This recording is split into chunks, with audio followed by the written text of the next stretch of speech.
Welcome one and all to Umami Manga. I'm Petter, and this is James. Hello! And today we're talking about Volume 4 of A Bride's Story. Quick summary for this volume. Azel and his cousins talk to the Badan clan about forming an alliance between the two clans. The Ahon family discusses the Russian conquest of the area around them. Mr. Smith meets Laila and Leily and starts acting as a doctor in their hometown. The twins, Laila and Leily, are desperately searching and scheming to get husbands. And the plan becomes for the twins to marry the brothers Sarman and Farsami. And we get to follow along as these two ships begin to float, I guess, leading up to marriage plans, wedding preparations, and a crash course in bridehood. And then the volume ends with a side story where Yusuf takes his oldest son to buy a horse at the horse market. So yeah, very very much focus on, well, Henry Smith's side of the story yet again.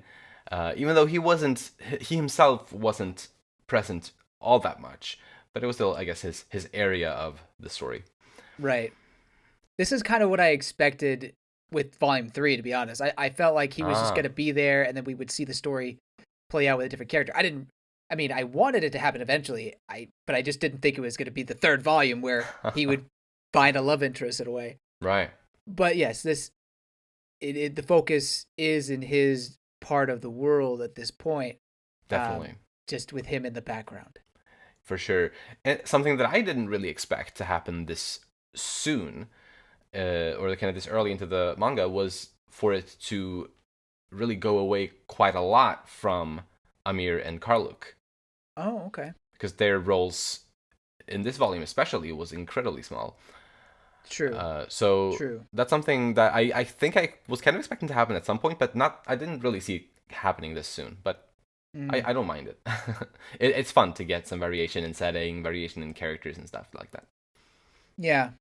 It's a little unique not having the focus be on a set of characters. Like, we know that they're the main family, the main characters, but in this story it seems that their plot is just happening in the background of these various arcs, you know. Right, I think so. Yeah. Very well. Let's kick off by talking about Laila and Leily. And yes, I see them as a set. Yeah, I put them talking together about them too. at the same time. Yeah. The twins of the Aral Sea. They are a bit much. Very rambunctious, I'd say. Yeah. I do love their synergy, their energy, and the combined effort that they put into whatever task they wanted to do. They seemed very capable in a lot of ways. I mean, I think the most impressive one was when their grandmother more or less tricked them to get a huge banquet. They caught all sorts of things. True. By their bare hands. It's incredibly impressive. Right.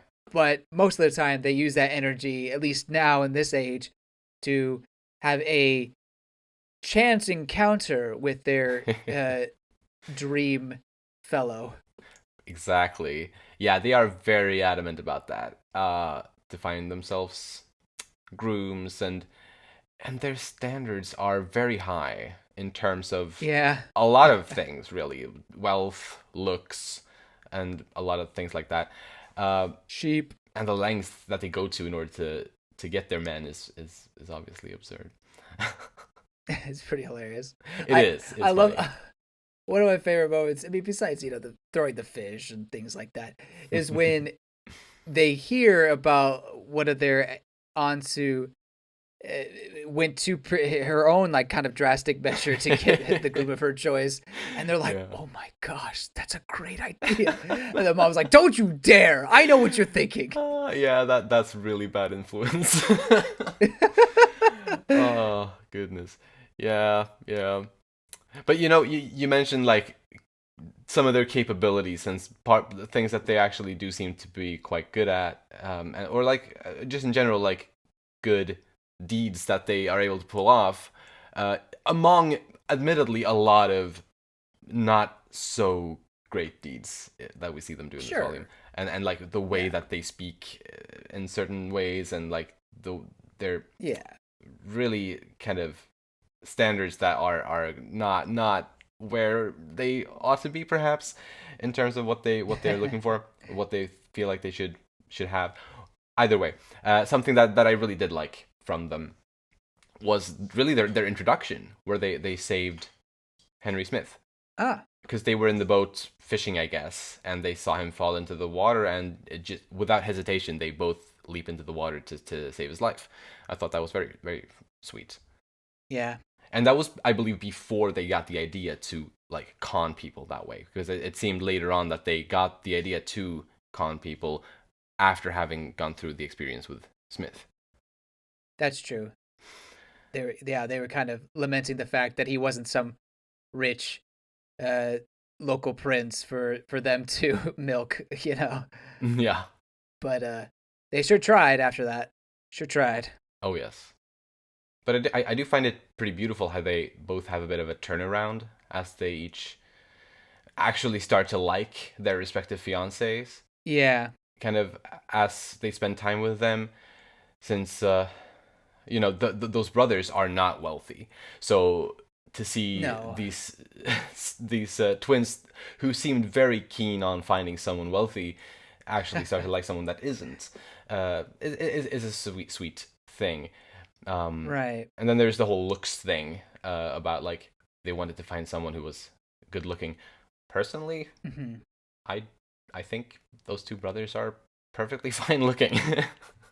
Yeah, I mean, it's sometimes hard to tell with a manga, everyone's good looking more or less. Not Fair. everybody, but But yeah, but of no. course, Mm.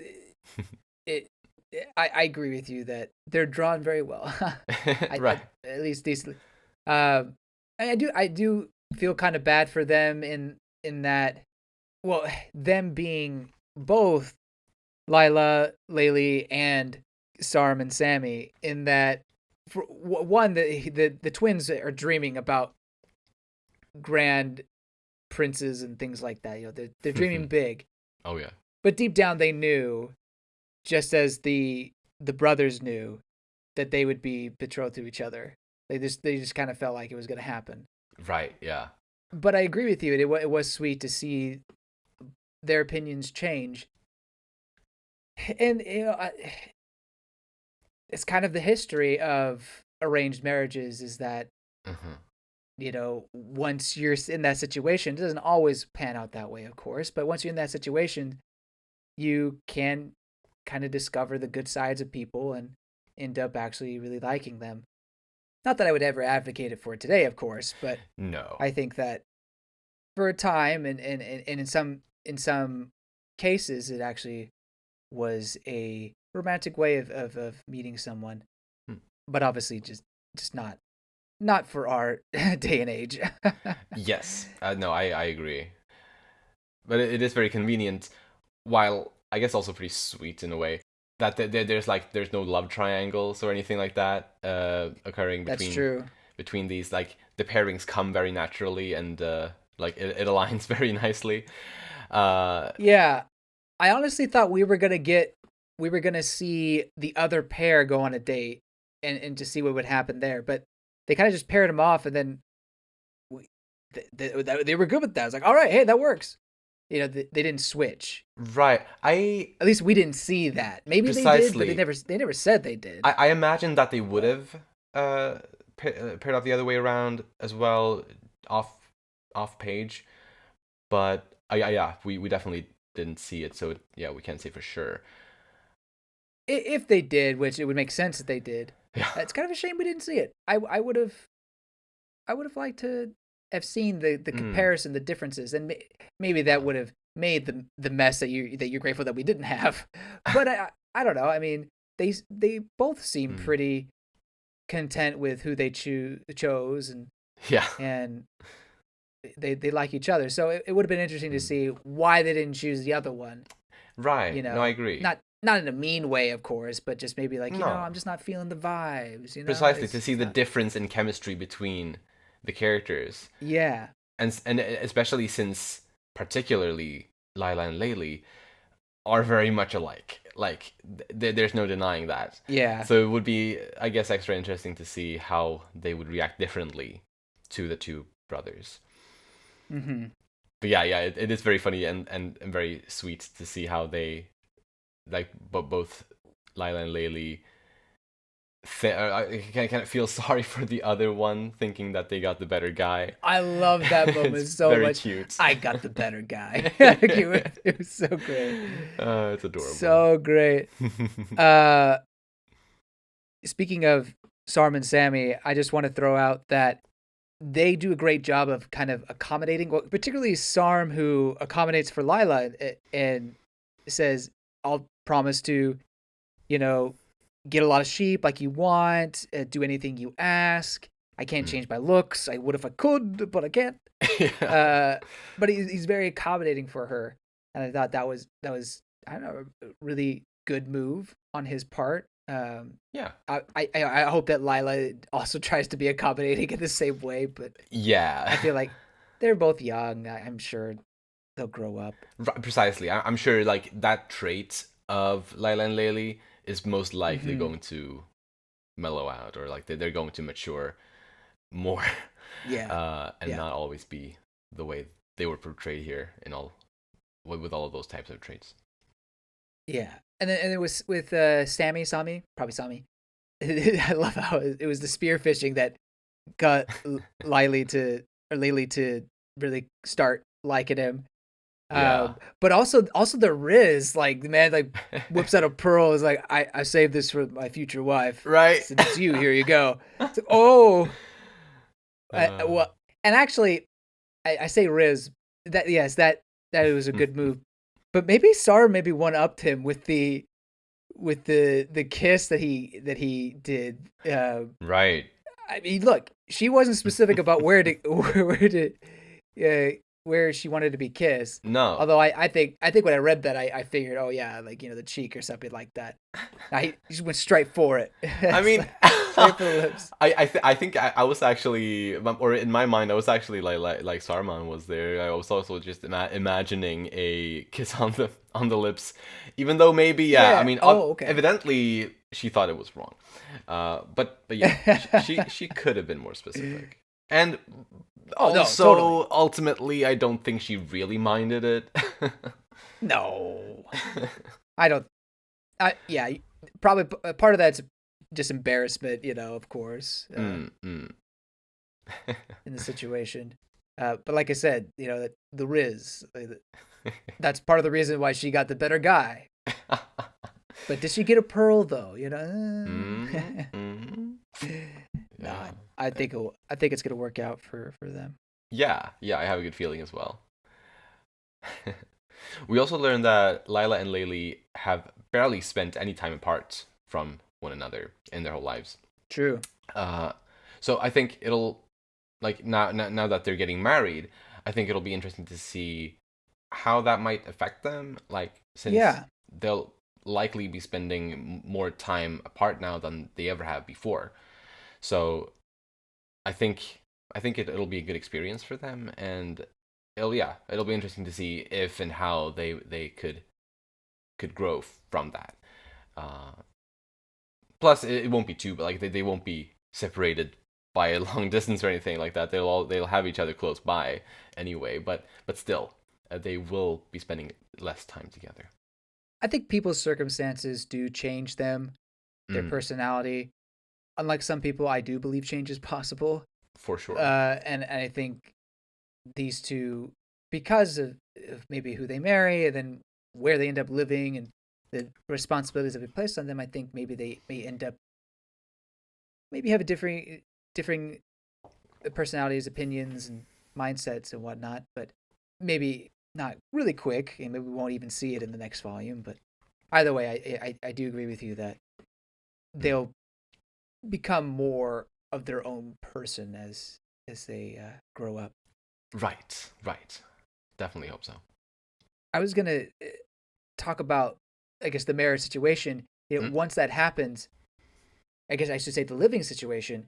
So we know that at least with the Ahon family, the youngest son ends up taking over for the father. Like he'll become the future patriarch, right? That was established in the first volume, I correct? think so. I think so. Yeah.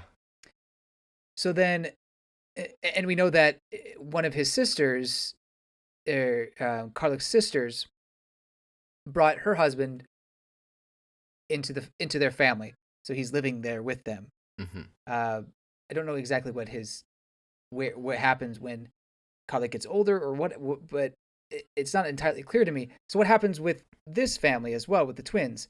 Uh, Mm. there's an elder brother and a younger brother. Does the elder brother go live with the twins family, and then the younger brother stays with Lila, and they Hmm. or no was it Leily? The younger brother and Uh, Laylee. Yeah. yeah, Leily. Um, do they stay with the fisherman family? Why would they be together? I don't know. Like what? Hmm. Help me make understand. I don't understand Yeah. living situations. Yeah. Right. Yeah. I definitely am not quite sure either. I also I don't know for sure, but I got the feeling that the case in the Ahan family where Yusuf is living with them, Uh huh. I I got the feeling that that's kind of an exception or kind of a not super common thing to happen in this Okay. culture or in this society is just the feeling I got. I don't know for sure though. Gotcha. Gotcha. Yeah. And I think that in terms of Sarm and Sami's family, I'm pretty sure they have younger siblings. So even in the end, like those younger siblings would probably take over the household. So I guess the twins would go their separate ways eventually in their own household. I Right. guess. I guess so. Um, Yeah.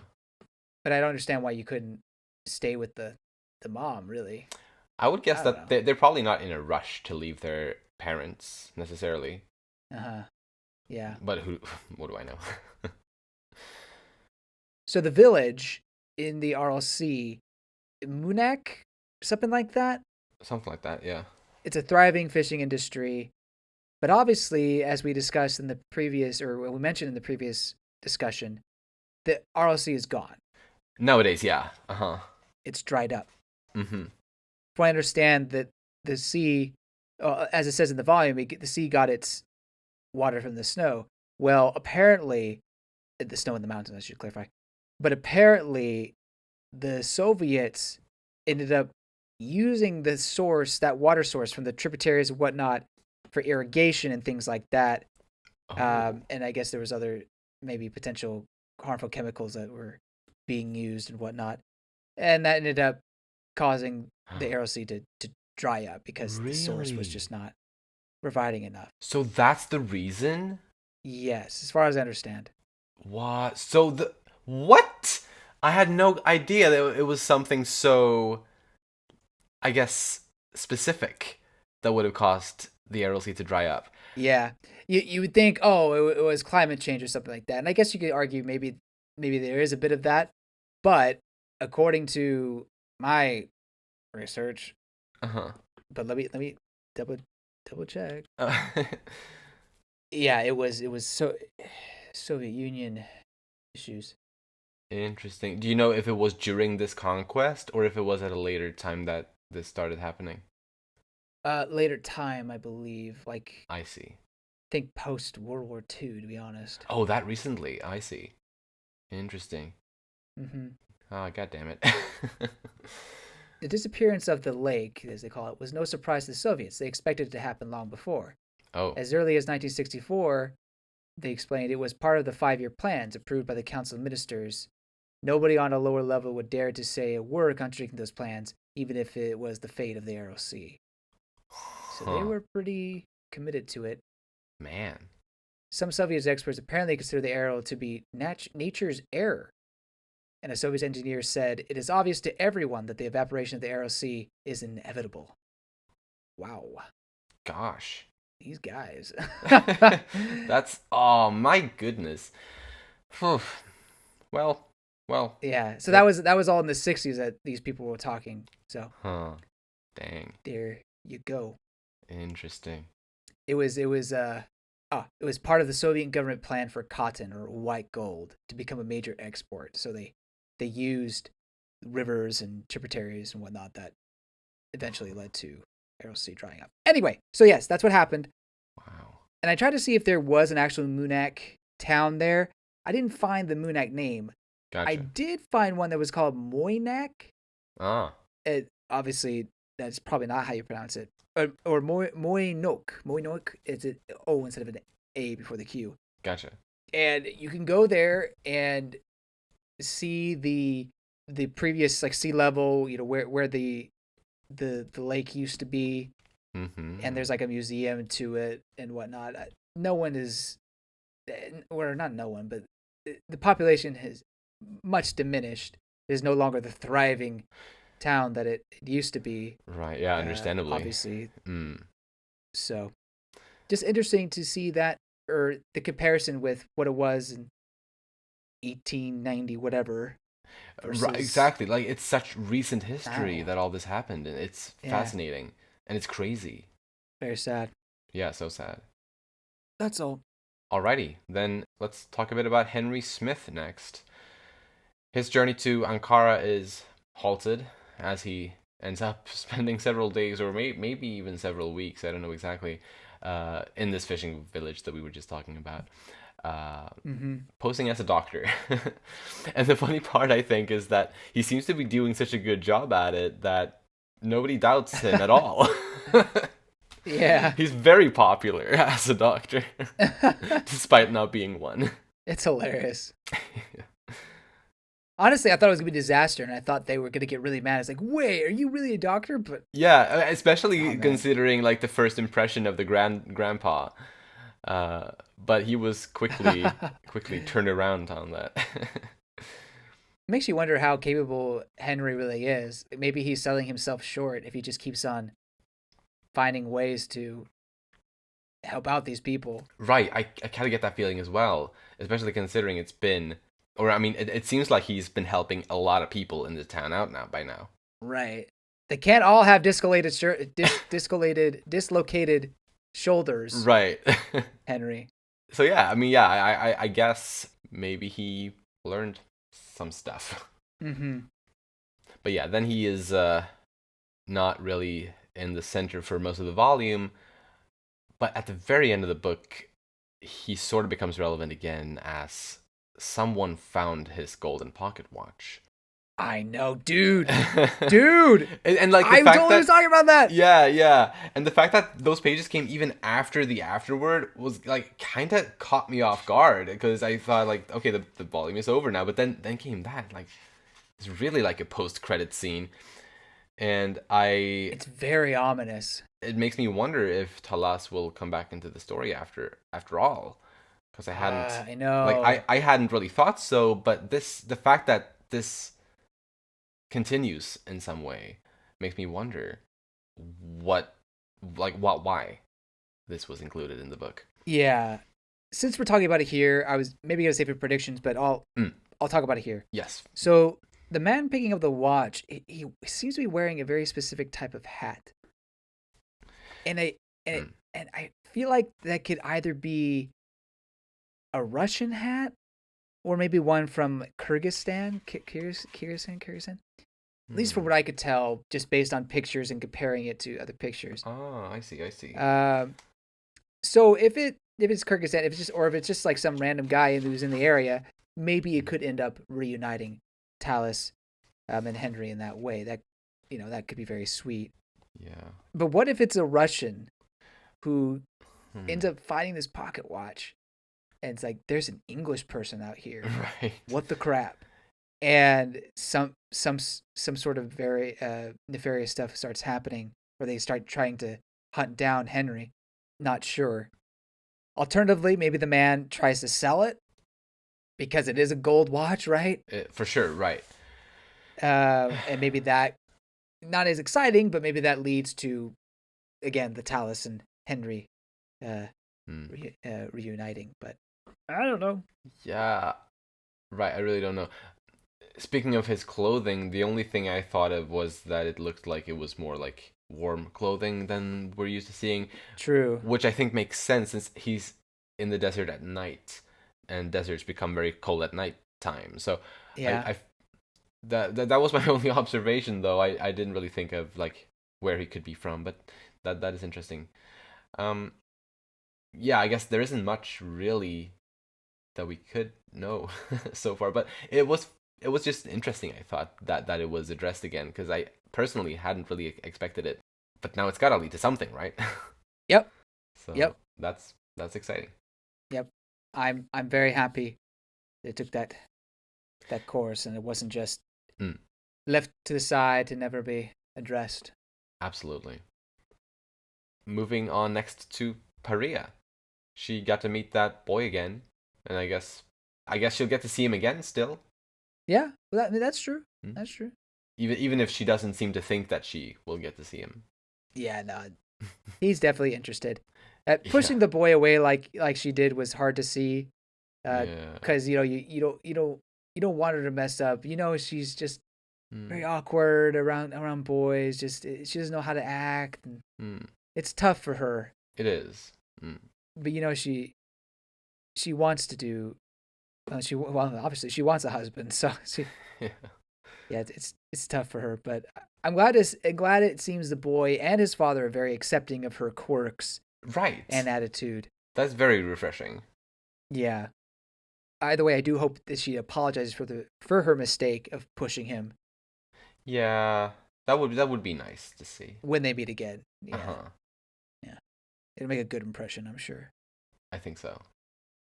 And then I really can't wait for Pariya to finally open up and feel comfortable around a boy, if it's whether it's this boy or a different one. Uh huh. But seeing kind of the same way that the twins and the brothers ended up really bonding very well. I mean, they were childhood friends, so they always kind of got along. But becoming love interests and being more comfortable and that Mm. seeing that with Putty is going to be like almost opening a book or just some sort of revelatory thing where it's going to just feel so satisfying, in my Absolutely. opinion. Yeah, no, I agree. I hadn't thought about that exactly, but I agree. That would be that type of character development for her will be very nice to see, and I'm sure we will see it. It's just a matter of time. Yeah. And then about the boy who we don't have a name for, kind of going with what I had said the previous volume, how we just don't get names sometimes. Yeah. The boy's mother seems to be gone. At least I think that's what the father implies, that she passed away. Oh, that's right. Yeah, probably. And a girl with a bit too much energy is best. So it just seems that the right people at the right time are meeting each other. Mhm. You know, they basically are have what they are looking for. Although I do hope that Paria sees something in the boy besides, acceptable and can stand to be near me. Maybe she finds something that's attractive about him or personality wise or things like that. That'd be really nice. And I think there's a really good chance that she will, because Yeah. so far the vibe that I'm getting from this boy is that he is maybe not he's not as testosterone macho as some men are, and I think those are the type of men that Paria is kind of afraid of slash uncomfortable with. Hmm. So I think already we're seeing some traits in this boy that will be appealing to Paria. Awesome. I agree. Yeah, yeah. No, it really is true. Like, it takes a certain amount of luck, I guess, a lot of the time to find a good partner in life. Like, to find, like, not just the right person, but as I think said as well, like, the right timing as well. And, like, Yeah, those types of things matter so much in finding someone. And you do need luck, I think, on some level to find a good match, kind of. for sure. And hopefully, Paria has that luck right here. Yeah. Anything else on Paria? No. Then let's move on to Amir. There was an interesting transition to her scene in the bathroom, where right before we switch over to her, there was a panel of you see the eyes of a wolf, and then you flip to Amir's face in kind of the same position and the same expression almost. Hmm. I don't know if that has significance, but I thought it was an interesting transition. Yeah, that beginning chapter had a few examples of wolves, Yes. and it felt like there was a lone wolf that transitioned into Azel, and then Azel transitioned into another wolf who was fighting a different wolf Hmm. with a seemingly more docile, or at least a less aggressive at that moment wolf watching, and then that transitions to Amir, Yeah. and then you have the wolves that are like, I guess, chilling with each other, playing, and then that transitions to Pariya. But I don't know if that's connected at all. Not sure. Maybe that's more so Amir. So maybe it's kind Hmm. of a representation of the Halgal tribe Yeah. as being these wolves. To a degree, definitely could be. I got the vibe in when there's the two wolves fighting and the one wolf watching, and the one that Mm-hmm. is watching transitions to Amir. I got the feeling that that wolf was a female and the other being males fighting over the female. I doesn't that I feel like that's something that happens in nature sometimes, where male animals will fight each other for the female. Mm-hmm. I don't know if wolves do that though, but I feel like some animals do that. I did also assume that it was a female wolf, and I guess it makes sense that they'd be fighting over. And I want because there have been two clans fighting over Amir in a sense earlier in the story, and I guess the conflict isn't completely settled still. Mm-hmm. And I wonder if it's supposed to represent the Halgal and the Ahon families fighting over Amir. Oh, interesting. That was just a spontaneous thing that came to mind right now. I really before this discussion I had no way I didn't know how to interpret it at all. But maybe. Yeah, I didn't think about the Ahorn family, but that could be a good comparison. I was really honestly thinking about the Hagal and the Badan or whatever they're called, Right, being right. the wolves or whatever. That's fair. But yeah, I guess my request for less nudity did not happen. I mean, she was like, "I'll give you the third one," but then I gotta give it all out in the fourth. Exactly. It's she upped the ante. Mori definitely enjoys to draw her main heroine in the nude. She does. She really does. Personally, I don't mind it. Yeah, that's fair. I don't know. It doesn't seem necessary to be honest. Like the other ones were kind of like okay, you know. Hmm. Actually, the second one was pointless, really. But I guess it showed us what their bath situation looked like. Hmm. This one, I guess you get the what is it the oil. Right, which I assume it's some kind of old timey hair conditioner. Yeah, yeah. So I guess you do get that, but I don't know. It felt like we were prolonged in that moment for maybe a little too long. Just saying. That's fair. But anyway, Mm. clearly Amir doesn't really care too much. Like she's very much. I'll walk around in my undergarments. Right. No, Karluk's not here. Why does it matter? It's like, and then the sister was like, "Please, Yeah. please put some clothes on." Yeah, no, So it's fun. It's fun. But good news for Amir was that the Mutton clan that they heard about in the previous volume that had been fighting with the Russians was apparently not the Halgal clan, so that's good. That said, though, the Halgal clan is still not doing great. yeah, I wonder if this is gonna completely stop Amir and Karluk from ending up visiting Hagal, Hmm. because we had talked before about maybe them going there themselves. Right. Yeah, I wonder. I don't know. That's all I have on Amir. Yeah, same here. Then let's move on to her brother, Azel. He was sent to form an alliance with the Badan clan, Mm-hmm. after which he was in an apparent foul mood. Uh, did you have any ideas as to why? Do you think he was looking for a fight? Do you Oh. think he was looking to throw his life away? Oh. Because when he felt like the talks were about to sour, Uh-huh. and it felt like the Baden clan was, not gonna take them up the offer, he ended up having a slight smirk on his face, and it kind of the camera or the panel showed his sword at his side, like he was gonna whip it out or something. And then oh, just kidding, totally, we'll line up, we're cool. Right. And then he just leaves in a huff, and he seems so agitated. Yeah. Huh. Mm-hmm. It's just a thought I had, like maybe he really is having some issues, and he was Uh, he was gonna do something maybe a little too rash. huh. But there could also be maybe he smells a trap.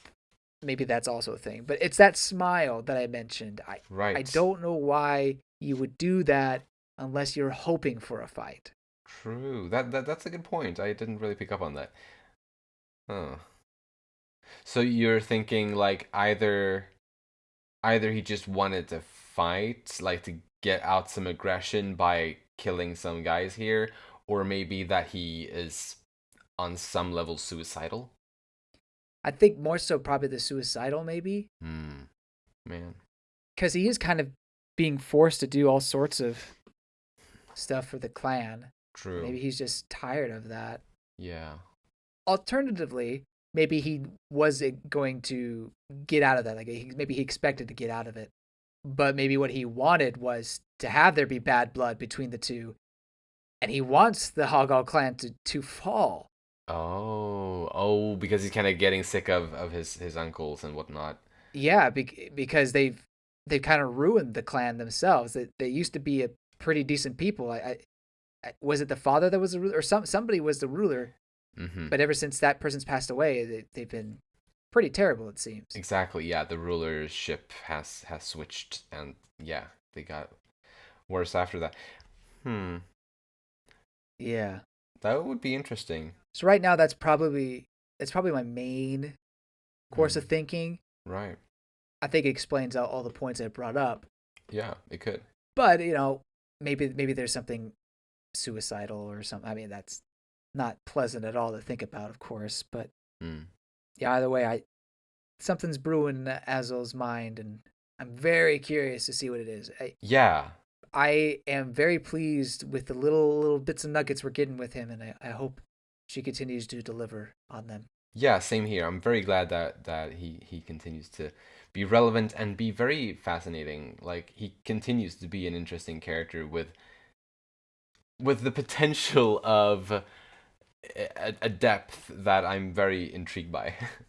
Yeah, I don't have any other characters to talk about. What about you? I guess I'll just say Yusuf. Mm. You mentioned picking out a horse. That was kind of an interesting moment to see. It's like he's going out to pick a car. Yeah, I was like, how many gas miles does this have?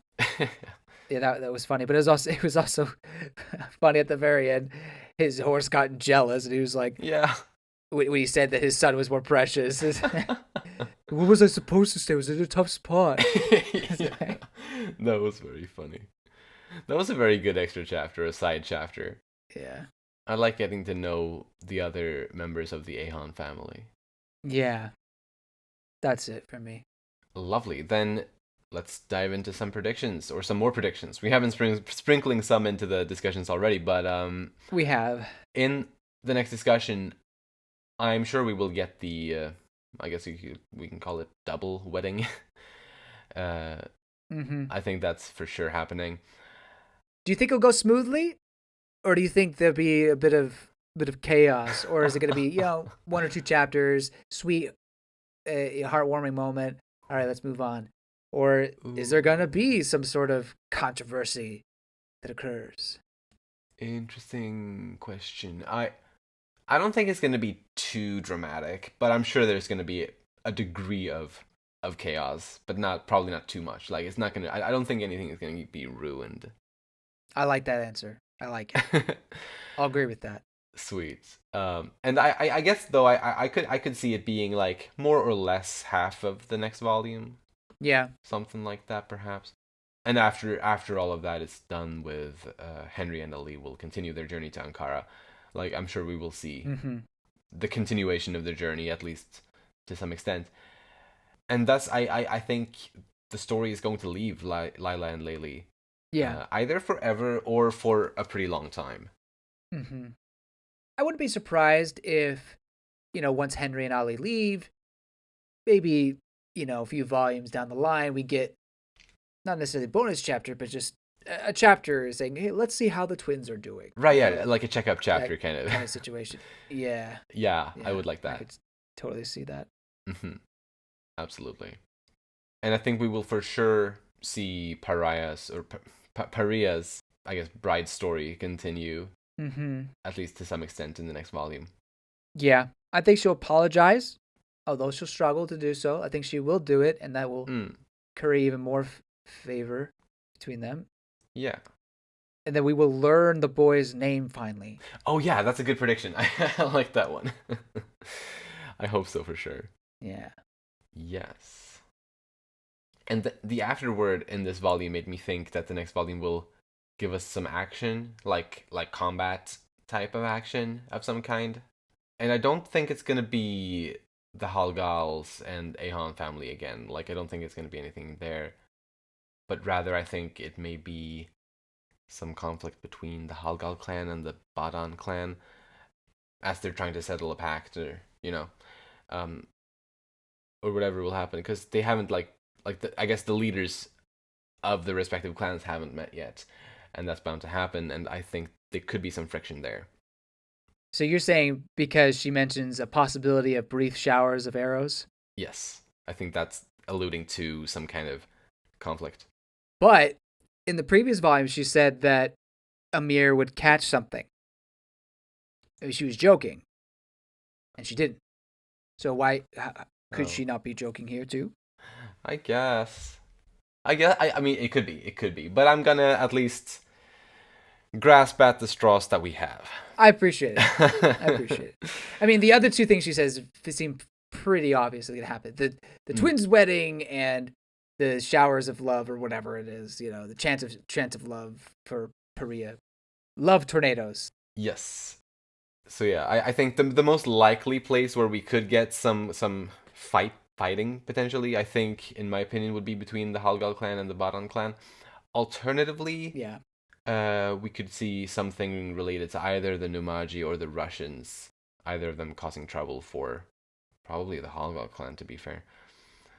Maybe I'm putting the pace too slowly, but my prediction was that we would learn the time and date of the Hagal Badan meeting, or even maybe even start the meeting. To be honest, because they got it. Because technically they haven't aligned yet. They still have to have an actual meeting Exactly. between the elders or whatever. Yeah. So I wouldn't be surprised if they did that. Although maybe that is too slow paced. For I don't know. It's hard to Maybe they tell, go yeah. straight to the action. But yeah, I almost think that Hagal and Baden are not gonna fight each other per se. I feel like they're gonna try to pick fights with other people, Mm. and I guess eventually the Russians maybe, or maybe the Numaji clan, like you were saying, like maybe they go and try to pick a bone with them. Precisely. So I think it's more.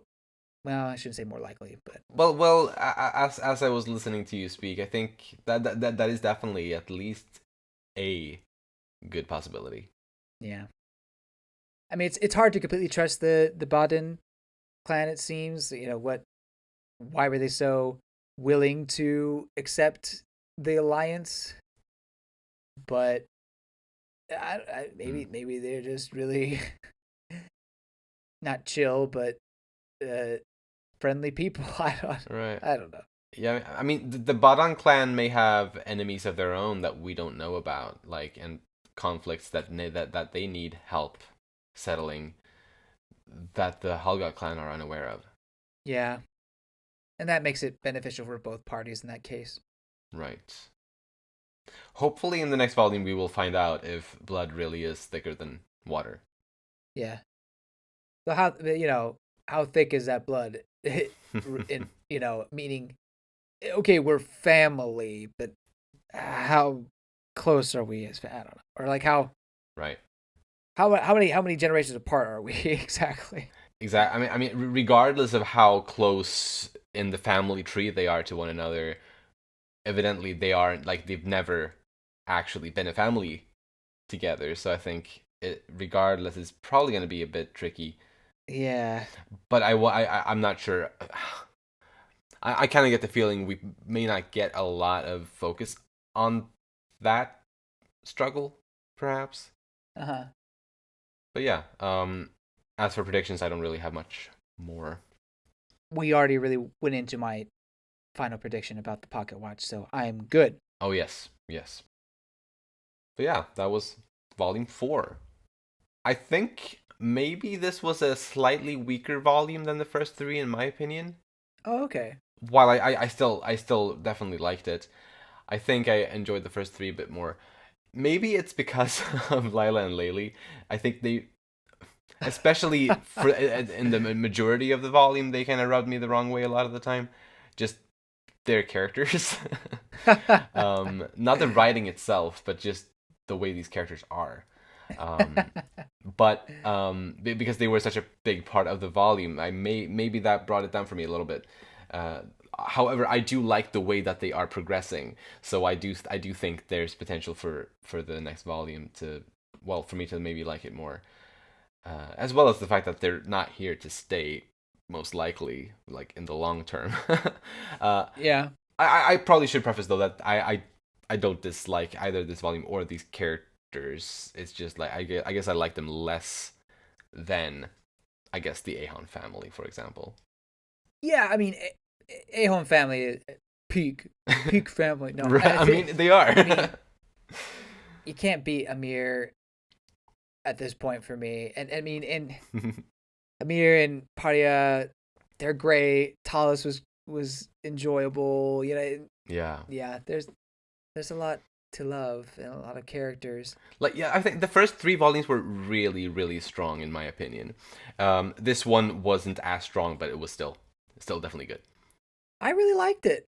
Okay, I'm glad. I'm glad to hear that. I still put it up there personally. I mean, they're not. I wouldn't say they're as deep per se, but I think it's still fascinating to see different characters, types of personalities in this kind of a setting where it's different from my Western mindset, you know.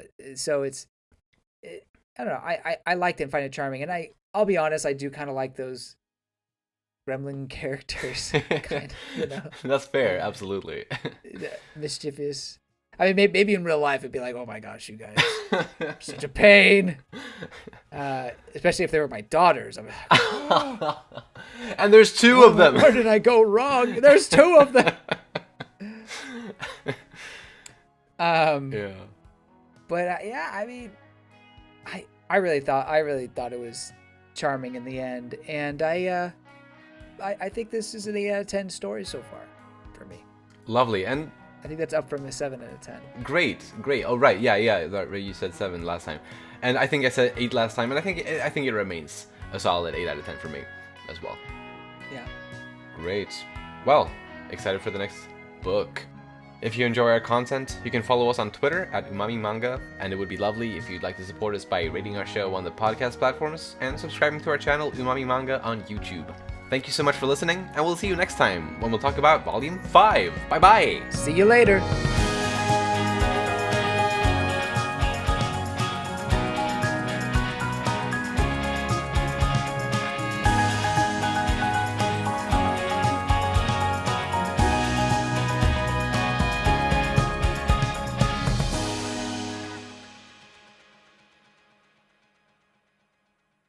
Playing the Konosuba game.